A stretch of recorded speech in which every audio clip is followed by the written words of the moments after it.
Students, 9th class آپ لوگ کیسے ہیں؟ امید ہے آپ سب لوگ خیریت سے ہوں گے۔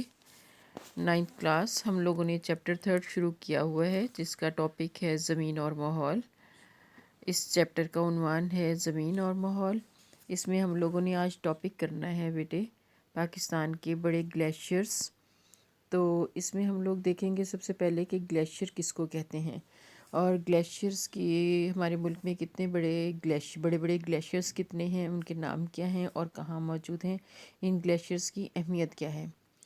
لانگ کے پوائنٹ آف ویو سے آپ کی بک میں اس سے ریلیونٹ پیچھے کوئی کوسچن نہیں ہے، لیکن شارٹ کے پوائنٹ آف ویو سے آپ کے بک میں پیچھے ایک کوسچن ہے کہ پاکستان کے بڑے بڑے گلیشیئرز کے نام لکھیں، 3 بڑے گلیشیئرز کے نام لکھیں۔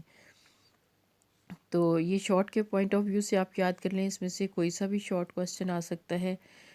تو دیکھیں گلیشیئر کسے کہتے ہیں، ایسے سوال آ سکتا ہے، ہمارے ملک میں بڑے بڑے گلیشیئرز کون سے ہیں، اس طرح کا بھی سوال آپ کو آ سکتا ہے۔ چلیں 9th کلاس اب ہم لوگ دیکھتے ہیں گلیشیئر کسے کہتے ہیں۔ پہاڑیوں کی وادیوں میں جمی ہوئی برف جو کہ ڈھلوان کی طرف حرکت کرتی ہے، گلیشیئر کہلاتا ہے۔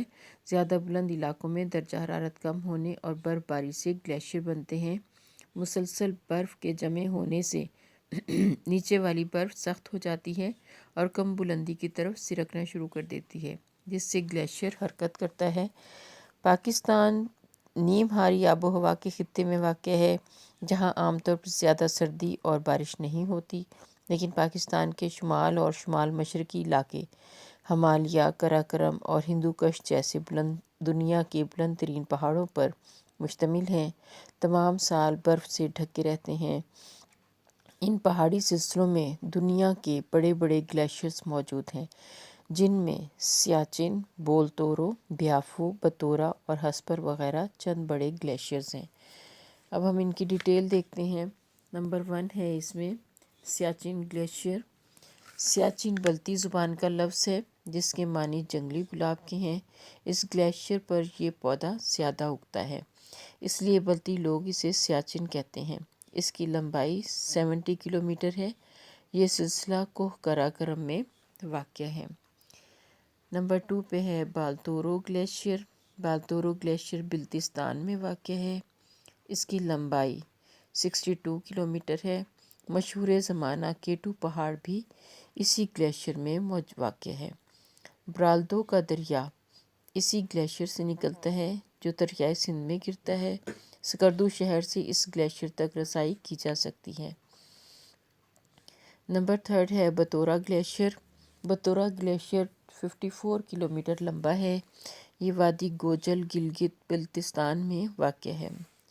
نمبر 4 پہ ہے بیافو گلیشیئر۔ بیافو گلیشیئر قراقرم کے پہاڑوں میں واقع ہے۔ اس کی لمبائی 63 کلومیٹر ہے۔ یہ ہسپر گلیشیئر سے ملتا ہے، جو کہ وادی ہنزا میں واقع ہے۔ لاسٹ ہے ہسپر گلیشیئر۔ ہسپر گلیشیئر پاکستان کے شمالی علاقے بلتستان میں واقع ہے۔ یہ گلیشیئر 49 کلومیٹر لمبا ہے۔ دریائے ہسپر اسی گلیشیئر سے نکلتا ہے۔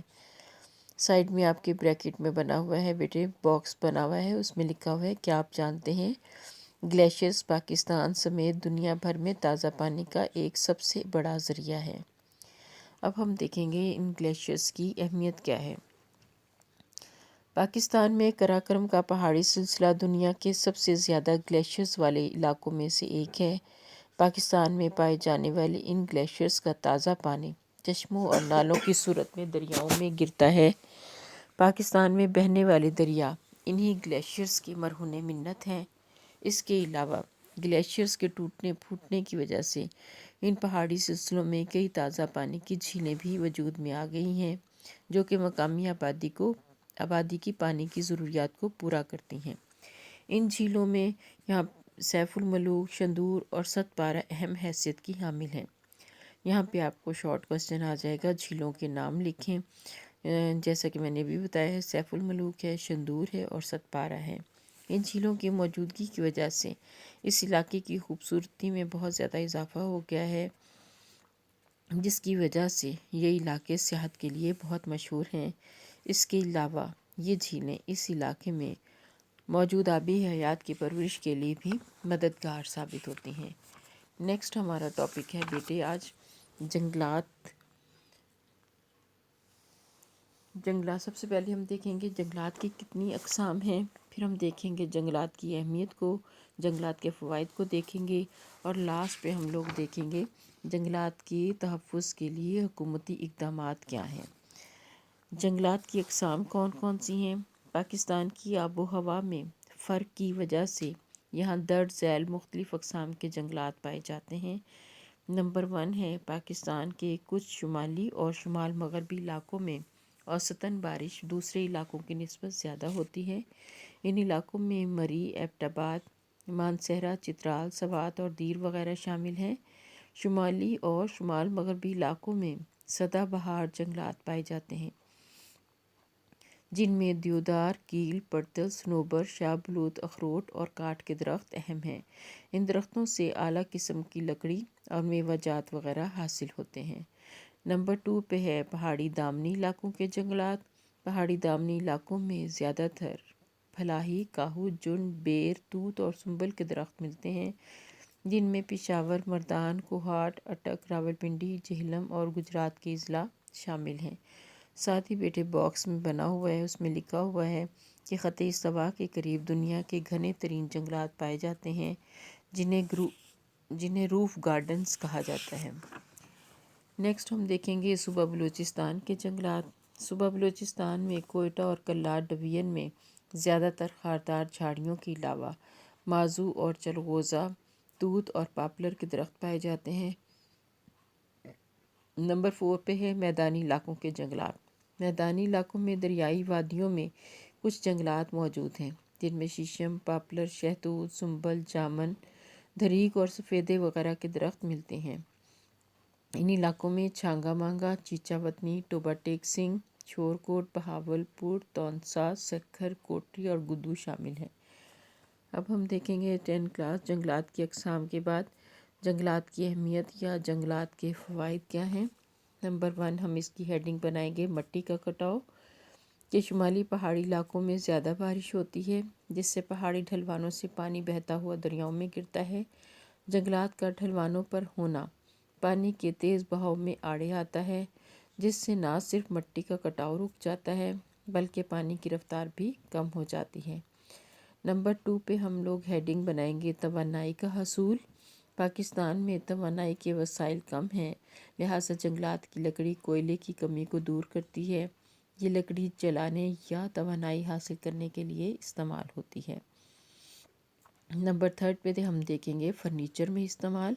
جنگلات سے حاصل کردہ لکڑی فرنیچر اور دوسری اشیاء بنانے کے کام آتی ہے، لہٰذا جنگلات ملک کی تجارت میں اہمیت رکھتے ہیں۔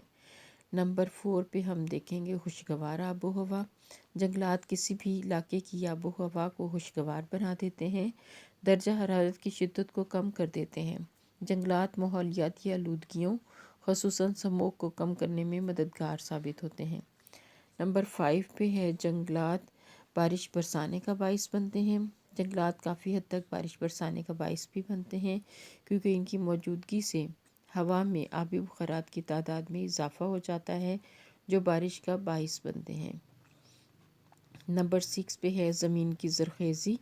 درخت کی جڑیں مٹی کو آپس میں جکڑے رکھتی ہیں، جس سے پانی کے بہاؤ سے زرخیز مٹی اپنی جگہ پر موجود رہتی ہے۔ اس طرح زمین کی زرخیزی قائم رہتی ہے۔ نمبر 7 پہ ہم لوگ دیکھیں گے ڈیم اور مصنوعی جھیلیں۔ جنگلات کے نہ ہونے سے دریا اپنے ساتھ مٹی اور ریت کی بڑی مقدار بہا لے جاتے ہیں، جس سے ہمارے ڈیم اور مصنوعی جھیلیں بھر سکتی ہیں اور ہمارے پن بجلی کے منصوبے تباہ و برباد ہو سکتے ہیں۔ نمبر 8 پہ ہے سیم و تھور کا خاتمہ۔ سیم و تھور کا خاتمہ جنگلات جو ہیں وہ سیم تھور زدہ علاقوں میں بہت کارآمد ثابت ہوتے ہیں، کیونکہ یہ زمین سے پانی جذب کر لیتے ہیں، جس سے زیر زمین پانی کی مقدار کم ہو جاتی ہے اور اس کی سطح نیچے چلی جاتی ہے۔ نمبر 9 پہ پوائنٹ ہے ادویات میں استعمال۔ جنگلات سے حاصل ہونے والی جڑی بوٹیاں ادویات بنانے میں کام آتی ہیں۔ نمبر 10 پہ ہم ہیڈنگ دیں گے سیاحت کو فروغ۔ جنگلات سیاحت کو فروغ دیتے ہیں۔ پاکستان کے بہت سے شمالی اور شمال مغربی پہاڑی مقامات ایسے ہیں جو جنگلات کی وجہ سے صحت افزا ہیں۔